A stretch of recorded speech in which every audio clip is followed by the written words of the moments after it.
When you think about it, empires rise and fall. Civilizations come and go. But what if I told you there's one institution that's outlasted pretty much all of them? Well, today we're diving deep into the incredible story of the popes and the papacy. And I'm not exaggerating. We are talking about the oldest continuously functioning institution in the entire world, stretching back nearly 2,000 years. That's just wild. So that's the big question for us today, isn't it? How on earth did it do it? How did this institution, born way back in the Roman Empire, manage to survive centuries of chaos, crisis, and constant change to still be here? Okay, so to really get our heads around this, we can't just look at it as one long, straight timeline. The secret, really, is to see it as four different stories all happening at once, kind of woven together. So what are these four histories? Well, first you've got the idea, this concept of the office of Peter. Then there's the institution, the actual government and bureaucracy.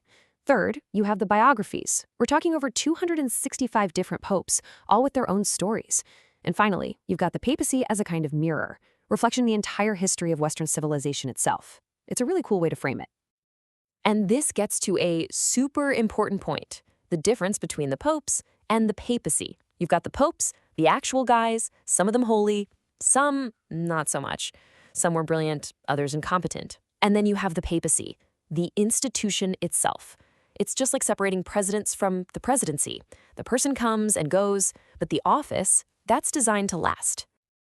All right, so let's jump back to the very beginning and see how this all got started. So where does this all come from?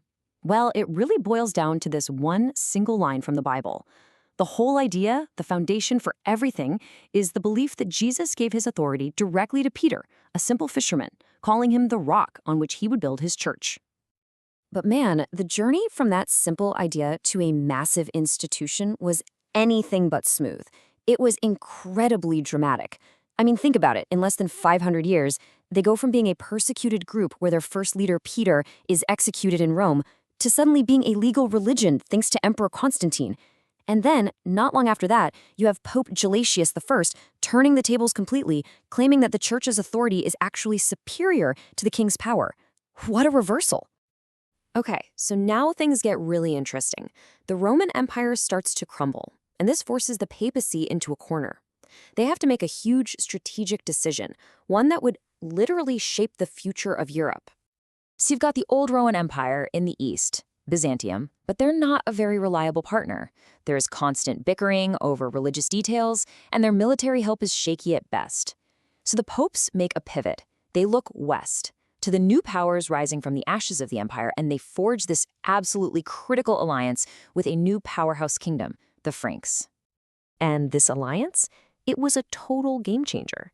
It led to the creation of the Papal States, which meant for the first time, the Pope wasn't just a spiritual leader. He was a king, a ruler with his own land and armies. The peak of this new power play happens on Christmas Day in the year 800.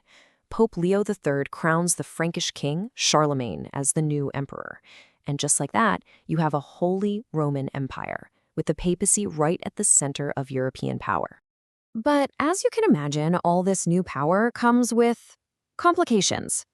It kicks off a period where the papacy basically acts like a full-blown monarchy, and that means incredible highs, but also some absolutely catastrophic lows.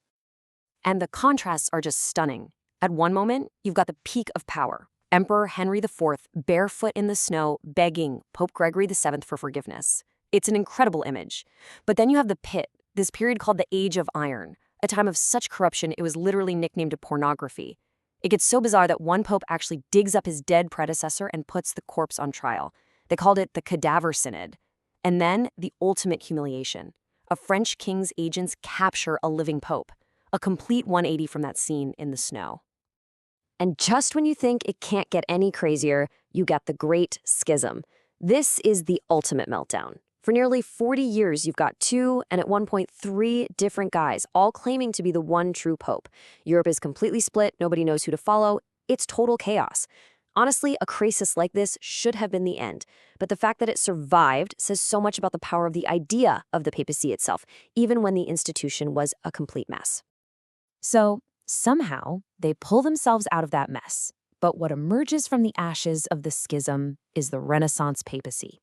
and boy, is it full of contradictions. Contradictions that are going to light a fire that changes the world forever. On one side of the coin, you have these popes who are way more prince than priest. I mean, they were secular rulers first, spiritual leaders second. You have guys like Pope Julius II. They called him Il Terribile, the fearsome pope. This guy literally led his own armies into battle wearing custom silver armor. He was all about war, diplomacy, and making sure his own family got rich and powerful. But then, flip that coin over. These same popes, the ones leading armies, were also Europe's greatest patrons of the arts. They founded the Vatican Library. They greenlit the rebuilding of St. Peter's Basilica. They are the ones who hired Michelangelo to paint the ceiling of the Sistine Chapel. It's an incredible paradox. And this is where it all comes to a head.